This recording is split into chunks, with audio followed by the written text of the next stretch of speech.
രാജ്യം കണ്ട ഏറ്റവും വലിയ വിദ്യാർത്ഥി പ്രക്ഷോഭങ്ങളിലൊന്നാണ് കഴിഞ്ഞ ദിവസം വിജയം കണ്ടത്.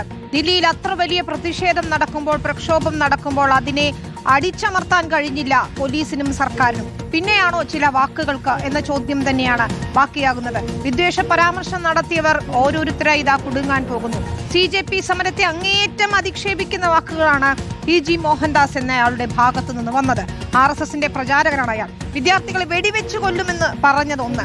ഇതിന് പിന്നാലെയാണ് സമരത്തിൽ പങ്കെടുത്ത സ്ത്രീകളെയും പെൺകുട്ടികളെയും അധിക്ഷേപിക്കുന്ന പരാമർശമുണ്ടായത്.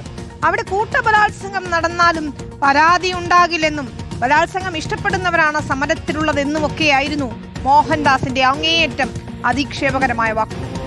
ഒട്ടും സംപ്രേഷണ യോഗ്യമല്ല അയാളുടെ പ്രസ്താവന എന്ന് ഞങ്ങൾക്കറിയാം. പക്ഷേ എത്രത്തോളം നികൃഷ്ടമാണ് അയാളുടെ ചിന്താഗതി എന്ന് തുറന്നു കാണിക്കുന്നതിന് വേണ്ടിയാണ് ഈ പ്രതികരണം സംപ്രേഷണം ചെയ്യേണ്ടി വരുന്നത്. ആ പെൺകുട്ടികൾ ഷർട്ട് ഇട്ടോട്ടെ സർ, അവർ വീഡിയോ എടുത്തോട്ടെ സർ, താങ്കൾ പറയുന്നതാണ് നോൺസെൻസ്. സജോ ദേവസിയാണ് ചെയ്തത്. സജോ, ഒന്നും രണ്ടുമല്ല, അത്രയധികം അധിക്ഷേപമാണ് സ്ത്രീകൾക്കും പെൺകുട്ടികൾക്കുമെതിരെ ഇയാൾ നടത്തിയിരിക്കുന്നത്.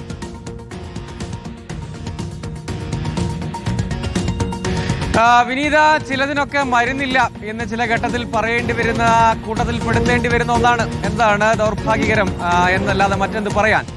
മറ്റൊന്ന്, കാലം മാറുന്നതിനനുസരിച്ച് സഞ്ചരിക്കാൻ കഴിയാത്ത ആളുകൾ ലോകത്ത് എല്ലായിടത്തുമുണ്ട് എന്നതൊരു പ്രശ്നം. പക്ഷെ അതിനും അപ്പുറത്തേക്കുള്ള ഒരു വിദ്വേഷ സ്വഭാവം ഇതിനുണ്ട് എന്നതാണ് അതിന്റെ ഗൗരവം വർദ്ധിപ്പിക്കുന്നത്. അതായത് ഇവിടെ രാജ്യം കണ്ട ഏറ്റവും പ്രധാനപ്പെട്ട വിദ്യാർത്ഥി സമരങ്ങളിൽ ഒന്ന് എന്ന രൂപത്തിൽ തന്നെ എണ്ണാൻ കഴിയുന്ന ഒന്നാണ് CJP സമരം. നമുക്കറിയാം, കേന്ദ്ര സർക്കാർ തന്നെ അതിന് മുന്നിൽ മുട്ടുമടക്കി വിദ്യാഭ്യാസ മന്ത്രിക്ക് കസേര തെറിച്ചു.